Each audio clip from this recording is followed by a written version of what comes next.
Well, hello everyone, it's Hamilton Fan 1705 here, and welcome to a review of my day at Silverstone at the British Grand Prix. I did actually record videos of myself immediately after the event and before the event, but I think I'm just going to have the sound on and the video off because I didn't really like the recording. I think the camera angle made me look a little bit weird, so I'm not going to upload it. I didn't really like the recording. And I think you can say from it, there were times where I got a little bit excited, as you're about to see in the video. So, enjoy.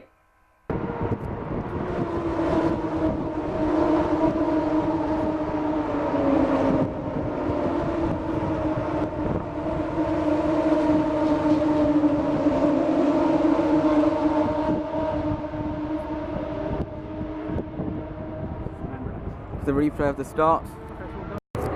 Here they come.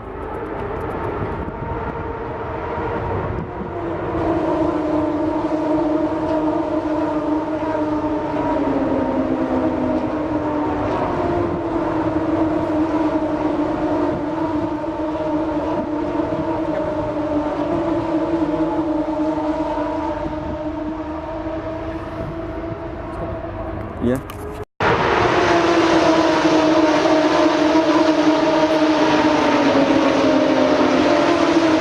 YouTube, it's Hamilton Fan 1705. You've joined me just in time for the GP2 race here at Silverstone. We just watched the GP3 race. We didn't actually see most of it because we decided to go to other places where we could not really see much. I sat at Abbey on the old parts for most of the GP3 race, but we could hear the countries, and by the sounds it was quite a compact race. Richie Stanaway won. Anyway, enjoy my footage from the GP2 race. You'll join me after the GP2 race just for the Ford Super Cup. Here they come.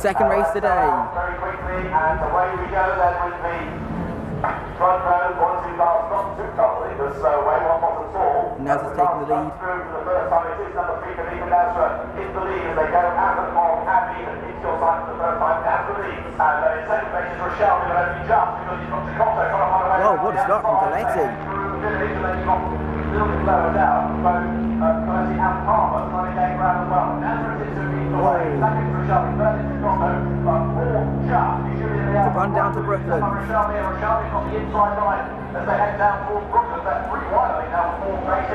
Yeah, they are. It's not going to work.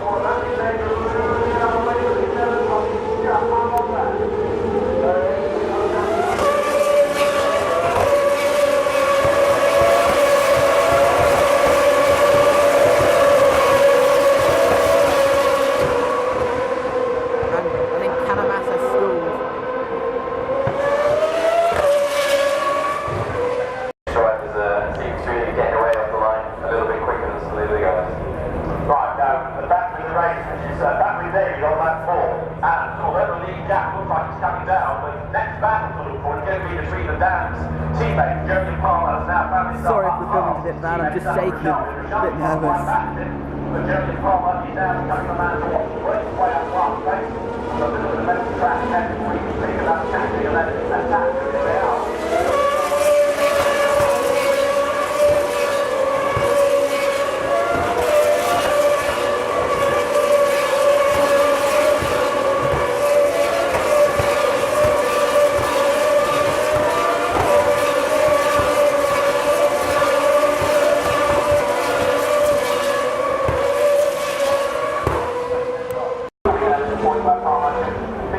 move much better on the brakes.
There's the race winner.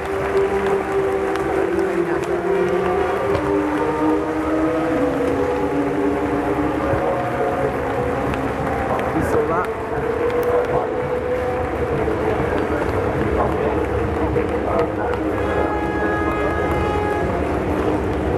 It's hard to film and clap at the same time.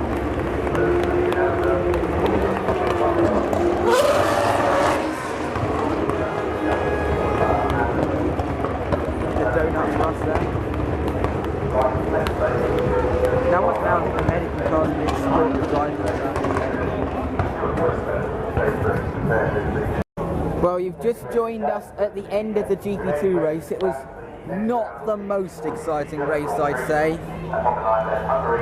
Felipe Nasser took kind of a dominant win, or not exactly dominant, because at the start it looked like Coletti was faster. But Nasser went on to win. There wasn't really much overtaking, but even though it was a boring race, I still enjoyed it.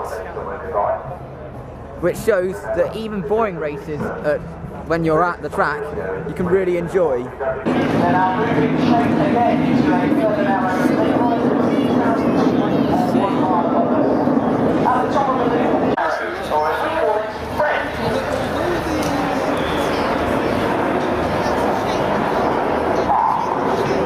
Oh, this is impressive. Well, that's the end of the first half of the Roderick Display, ladies and gentlemen. It's about 10 minutes from the race start here. I heard the cart and I really don't see what the criticism's about. I think, ooh, we have a maximum wave. Anyway, enjoy the footage from the race. Underneath, this is the farm split.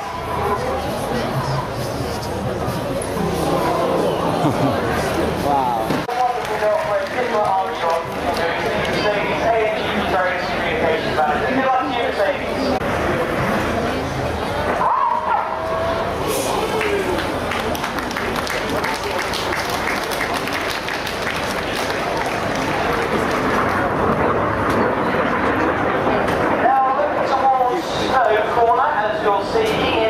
Joined by Red Baker, number known and Ford Clover. Now get your cameras ready.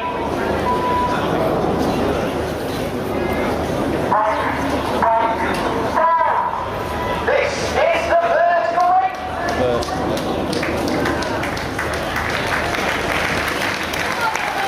Also good to see this Felipe's 200 Grand Prix attempt to good one for him. The next thing to do is have a look and see who's going to start on the hard tire. We understand that Ferrari's maybe on the hards.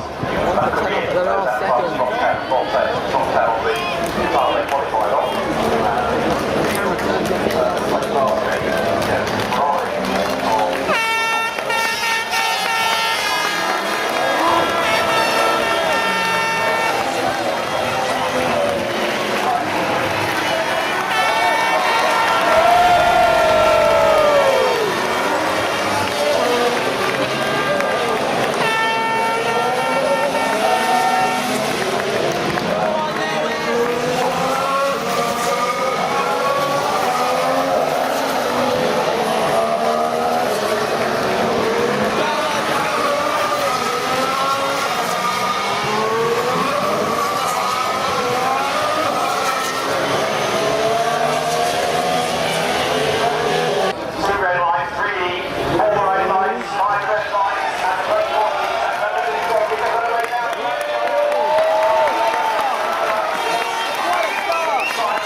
Not sure you're expecting to have footage of me this early on.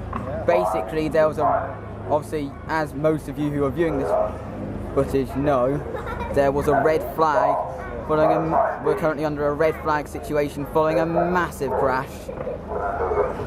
What I think happened was Raikkonen went wide and then tried to rejoin, but as the grass caused him to spin, he just collected everyone. He crashed into the wall and collected everyone, and they're currently, thank God he's okay, but they're currently repairing the barriers, so that's why we're currently under a red flag. Hamilton got a very good start, which was pleasing for us all. Let's just hope that he can maintain this to the end of the race. And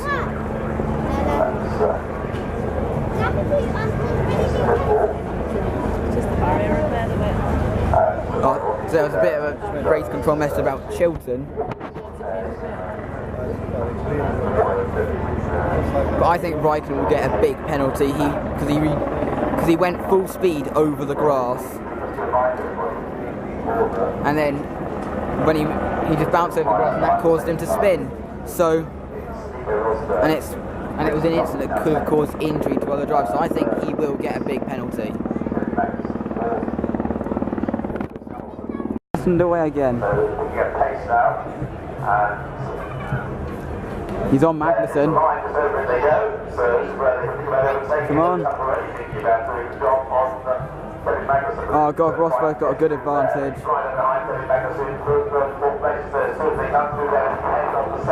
Here we go.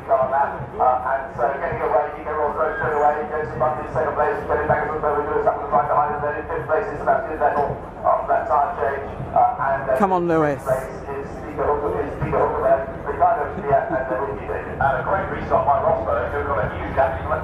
Look at that. Come on.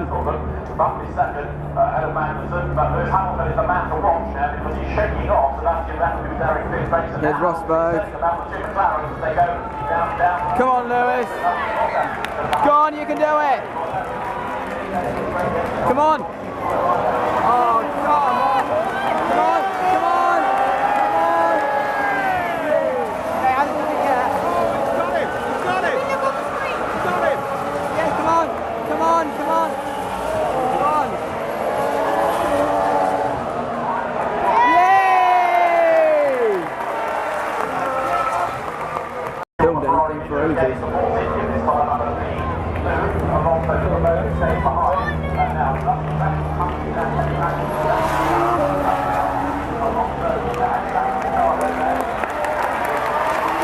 Come on, Ricardo, come on! So here comes Ricardo. Go on, Ricardo!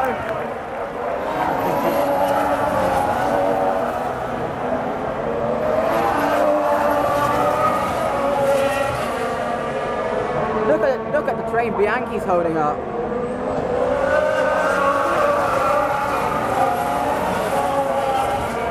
And Perez has passed the Caterham.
At least he's still racing.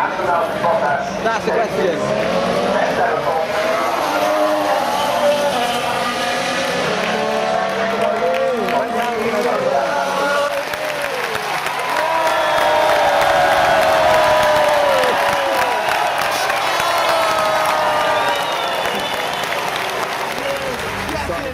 Going to go to the after race stuff, so I'm actually going to go through each team and discuss how their races went.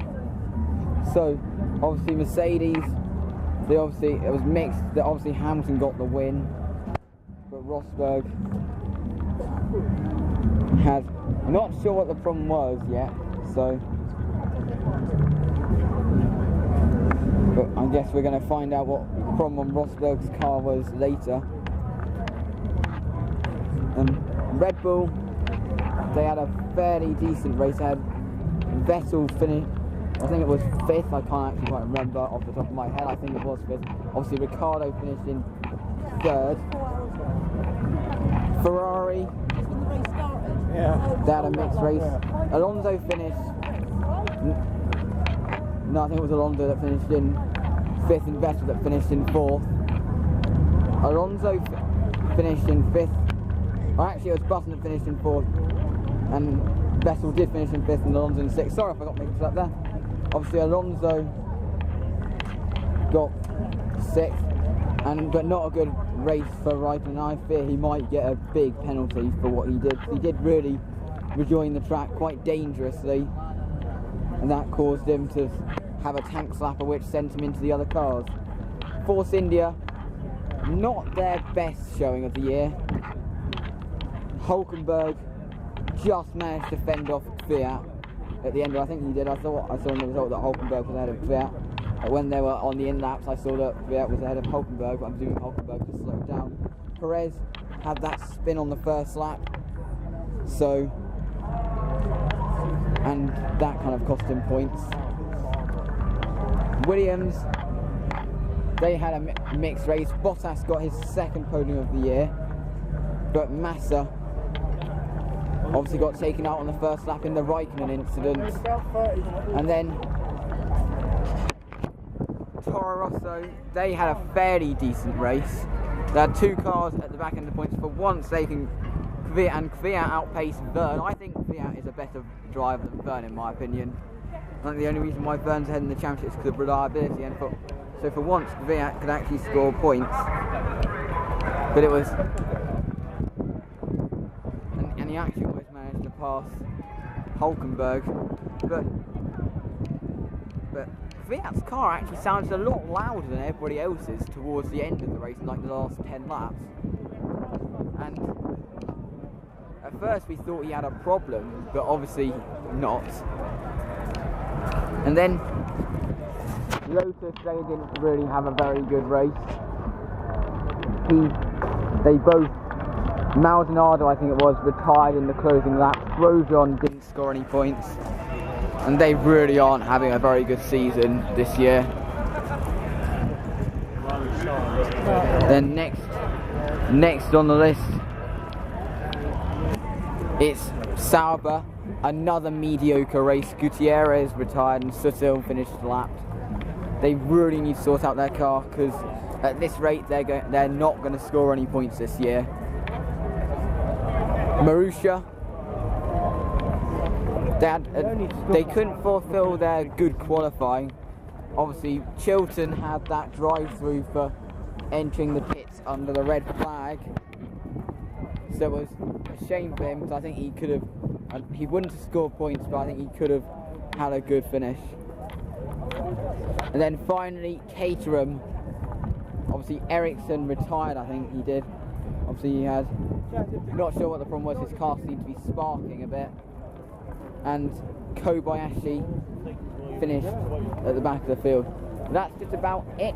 Hope you enjoyed my review of what has been a great day at Silverstone. And we'll see you. And coming up next week, I really do hope I am able to do an F1 Online exaggeration. Just didn't have the time last week, or this week. Not go out and buy them, but hopefully I will be able to. Anyway, thank you very much for watching. We'll see you for my next video. Okay, I really hope that everyone's enjoyed this video review of a fabulous day that I had at Silverstone. And the first thing I'm going to talk about here is the volume of the noise of the cars. I think the F1 cars were the quietest cars we saw. Out of all the 4 races that were there, I think the F1 cars were the quietest. And they're comfortably quiet enough to not need ear defenders. And I was at to not need earplugs. And I was at one of the loudest parts of the track, as you saw in the video, on the second row of the Luffield Grandstand. And in terms of volume, if you go there, I'd say you hear them a bit quieter than if your dad's playing music in the car quite loudly. A bit quieter than that. So, they are comfortably quiet enough to not need earplugs or ear defenders. There are about 10% of the fans in the grandstand were, but I didn't need any. Neither did anyone around me for the majority. And at the end of the day, I actually felt a little bit sad that the experience was over, seeing as it's very unlikely we're going to go again next year, seeing as we've been for the past 2 years, and obviously, as everybody knows, it's very expensive to go to see a race. But back to the noise, I really don't see what all the complaints are about, because I actually got much more of a thrill this year from the V6 turbos than I did last year with the V8s, where I had to wear ear defenders.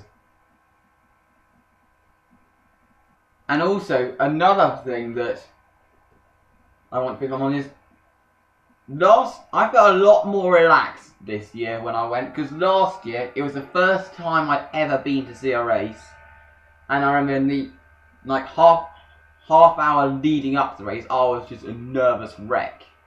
This year I felt a lot more relaxed about things, because I knew what the experience was like beforehand, so